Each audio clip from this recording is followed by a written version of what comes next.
ஜெய் வாராகி, என் அன்பு குழந்தையே, என்னுடைய தங்கமே, உனக்கு நிறைய எதிரிகள் இருக்கிறார்கள். நீ யாரையுமே எதிரியாக பார்ப்பது கிடையாது. ஆனால் மற்றவர்கள் என்ன நினைக்கிறார்கள்? எதிரியாகத்தான் பார்க்கிறார்கள். நீ எந்த ஒரு காரியத்திலும் எந்த ஒரு நிமிடத்திலும் முன்னேறக்கூடாது. எந்த ஒரு நிலையிலும் நீ எப்பொழுதும் தோற்று போகத்தான் வேண்டும். எந்த ஒரு காரியத்தை நீ கையில் எடுத்தாலும் அந்த காரியம் எப்பொழுதும் என்னவாக கூடாது, வெற்றியடையக்கூடாது என்று நினைக்கிறார்கள். ஆனால் நீ அப்படி நினைக்கிறாயா? எப்பொழுதும் நீ என்ன நினைக்கிறாய் தங்கமே? அடுத்தவர்களும் வாழ வேண்டும். நம்முடைய ஒரு தொழில் முன்னேறிவிட்டது என்றால் குடும்பத்தில் இருப்பவர்களையும் சேர்த்து கொள்வோம், அவர்களும் நன்றாக இருக்கட்டும் என்று நீ நினைக்கிறாய். ஆனால் அவர்கள் அப்படி நினைக்கவே இல்லையே. எல்லோரும் உன்னை எப்பொழுதும் எதிரியாகத்தானே பார்க்கிறார்கள்.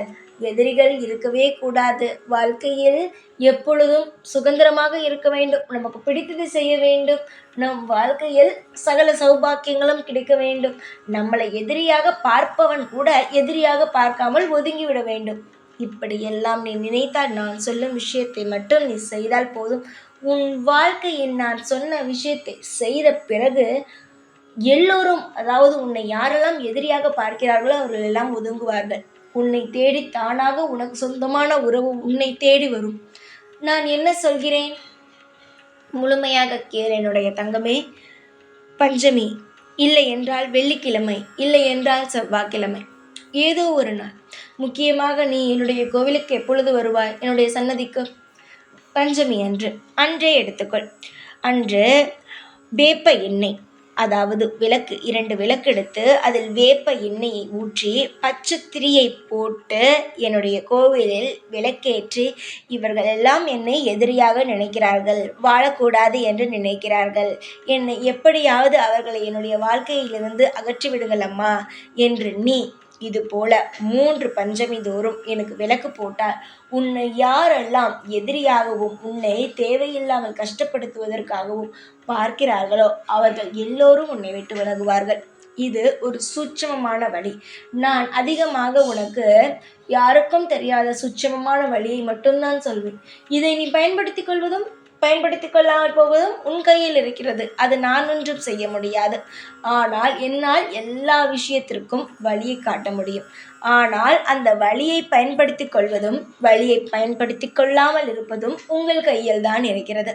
நான் ஆசையாக என்னுடைய பிள்ளைகள் உங்களிடம் நிறைய விஷயங்கள் சொல்ல வருகிறேன். ஆனால் நீங்கள் எதையுமே காதில் வாங்காமல் உங்களுடைய இஷ்டங்களுக்கு நீங்கள் இருக்கிறீர்கள். உங்களுடைய வாழ்க்கையில் நிறைய ஆசைகள் இருக்கிறது, நிறைய கனவுகள் இருக்கிறது. அது நடக்காத பொழுது நான் எவ்வளவோ செய்து விட்டேன், இப்பொழுது வாராகி சொல்கிறார் இது செய்தால் முன்னுக்கு வந்துவிட முடியுமா என்றெல்லாம் கேட்கிறீர்கள்.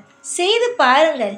யார் யாரோ சொன்னதையெல்லாம் செய்யும் நீங்கள் உங்களை படைத்த இந்த வாராகி சொன்னால் செய்ய மாட்டீர்களா? செய்து பாருங்கள். நிச்சயமாக உங்களுக்கு நல்லதுதான் நடக்கும். வேப்ப எண்ணெய் என்பது கசப்பானது.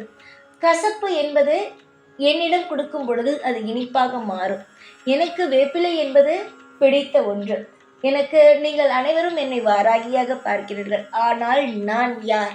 முதலில் அதை தெரிந்து கொள்ள வேண்டும். நான் ஆதிபராசக்தியின் உருவம். நான் ஆதிபராசக்தியின் உருவம்.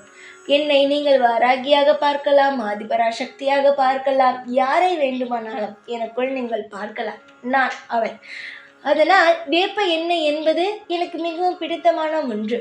அது உங்களுக்குத்தான் அது கசப்பு, எனக்கானது அது கசப்பு கிடையாது. உங்கள் வாழ்க்கையில் இருக்கும் கசப்பை நீக்கி, உங்கள் வாழ்க்கையில் கசப்பாக இருக்கும் உறவுகளை நீக்கி இனிப்பான உறவுகளை உங்களுக்காக நான் கொண்டு வந்து சேர்ப்பேன். இதுதான் என்னுடைய குணம். புரிகிறதா? அமோகமான வாழ்க்கையை வாழ நீ போகிறாய். யாரெல்லாம் உன்னை எதிரியாகவும் துரோகியாகவும் நினைத்தார்களோ அவர்கள் அனைவருமே உன்னை புரிந்து கொள்ளும் நேரம் வந்துவிட்டது. உண்மையாக ஒன்று சொல்லட்டுமா? உன்னை எப்பொழுதும் சிலர் நினைக்கிறார்கள் இவள் துரோகி என்று. துரோகி என்பது என்னவென்று சிலருக்கு தெரியவே இல்லை. நீ ஒரு நபரிடம் பழகுகிறாய்.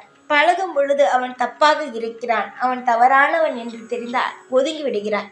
இதை பார்த்து சிலர் துரோகி, பாதி நாள் என் கூடவே இருந்தார், மீதி நாள் பார் என்னை விட்டு விட்டு ஓடிவிட்டார், துரோகி என்கின்றார்கள்.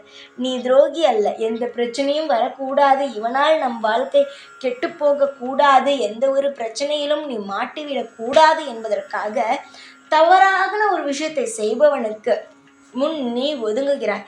ஆனால் அந்த தவறானவன் என்ன சொல்கிறான்? இவள் துரோகி, என்னிடம் இருந்து விட்டே, என்னிடம் பேசிவிட்டே பிரிந்து விட்டாள் என்கின்றான். பார் தங்கமே, உன்னை யாருமே இங்கு புரிந்து கொள்வதாகவே இல்லை. அதனால் எப்பொழுதும் எல்லா நாளுமே நீ என்ன நினைக்க வேண்டும்? வாழ்வில் நாம் யாருக்கும் எந்த துரோகமும் செய்யவில்லை. அவனவன் எது வேணாலும் நினைத்து கொண்டு போகட்டும், நம் வாழ்க்கையை நாம் பார்ப்போம் என்றுதான் நினைக்க வேண்டும்.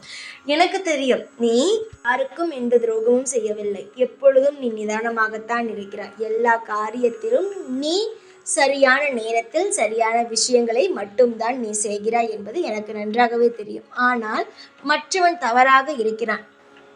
அவன் என்ன பேசுவான்? துரோகி என்னை விட்டு போய்விட்டாள், இவ அப்படி என்று சொல்லி அவன் ஒரு எதிரியாக மாறிவிடுவான். தவறான ஒரு விஷயம் ஒருவன் செய்கிறான், அவன் நண்பனாக இருந்தாலும் தாராளமாக நீ வெளிவந்து விடலாம். அவன் துரோகியாக நினைத்தாலும் சரி, அதற்கு பிறகு உன்னை எதிரியாக நினைத்தாலும் சரி, அதையெல்லாம் பற்றி நீ கவலைப்பட வேண்டிய அவசியமானது ஒருபொழுதும் கிடையாது. நீ நல்ல பிள்ளை, நீ நல்லதை மட்டும்தான் செய்வாய். எப்பொழுதும் அது எனக்கு நன்றாகவே தெரியும். யாராவது என்னிடம் வந்து இவள் இப்படி செய்கிறாள், என்னை விட்டு போய்விட்டாள், அப்படி இப்படி என்று சொன்னால் கூட நான் நம்ப மாட்டேன். ஏனென்றால் என்னுடைய பிள்ளையை பற்றி எனக்கு நன்றாகவே தெரியும். புரிகிறதா? நீ யாராவது சொல்லி வாராகி அம்மாவுக்கு பிடிக்காமல் போய்விடுமோ என்றெல்லாம் நினைக்காத. இந்த வாராகிக்கு தெரியும் உன்னுடைய குணம் என்ன, நீ எதனால் அவனுக்கு துரோகம் செய்தாய், எதனால் அவனை விட்டு நீ வந்தாய் என்பது எனக்கு தெரியும். அதனால் உன்னை துரோகி என்று சொல்பவர்களோ, உன்னை எதிரியாக பார்ப்பவர்களோ எல்லாரும் உன்னை விட்டு ஒதுங்க வேண்டும் என்றால் நீ இந்த ஒரு விஷயத்தை யாரிடம் சொல்லாமல் செய்தால் 3 பஞ்சமிக்குள் உன் வாழ்க்கை மாறும். ஆனால் ஒரு விஷயம், யாரிடமும் எப்பொழுதும் சொல்லக்கூடாது. நீ செய்கிறாய் என்பதை சொல்லக்கூடாது. நான் என்னுடைய பிள்ளைக்கு ஒரு ரகசியத்தை சொல்லி இருக்கிறேன் என்றால் அது ரகசியமாக தன்னுடைய பிள்ளைகள் மட்டுமே உபயோகம் செய்ய வேண்டும். மற்றபடி வேறு யாருக்காகவும் நீ எந்த விஷயத்தையும் பகிரக்கூடாது. இது நான் உனக்கு சொல்லும் சூட்சும வழி. அதனால் தைரியமாக இரு. இப்பொழுது ஒரு பிரச்சனை வந்தது, அதற்கான தீர்வை நான் இன்று உனக்கு சொல்லிவிட்டேன். இதை நீ செய்யும் பொழுது அதிலிருந்து தப்பித்து விடுவாய். ஒவ்வொரு விஷயத்திற்கோ நான் என்ன செய்வேன்? ஒரு சூட்சும வழியை வைத்திருப்பேன், ஒரு நல்ல வழியை வைத்திருப்பேன். சீக்கிரமாகவே அனைத்து வழிகளையும் நல்ல வழிகளையும் உனக்கு நான் காமிப்பேன். அதனால் தைரியமாக நிதானமாக எந்த ஒரு காலமும் யாரையும் நினைத்து பயப்படாமல் சந்தோஷமாக இரு. சீக்கிரத்தில் எல்லாம் உனக்கு பிடித்தது போலவே நடக்கும். காலம் முழுவதும் உன்னை கலங்க வைத்து கொண்டு இருப்பேன் என்று ஒருபொழுதும் நினைக்க வேண்டாம். சந்தோஷமான வாழ்க்கையையும் திருப்திகரமான வாழ்க்கையையும் நான் உனக்கு தருவேன். எப்பொழுதும் இந்த வாராகியாகிய நான் கூடவே இருந்து வழிகாட்டுவேன். ஜெய் வாராகி.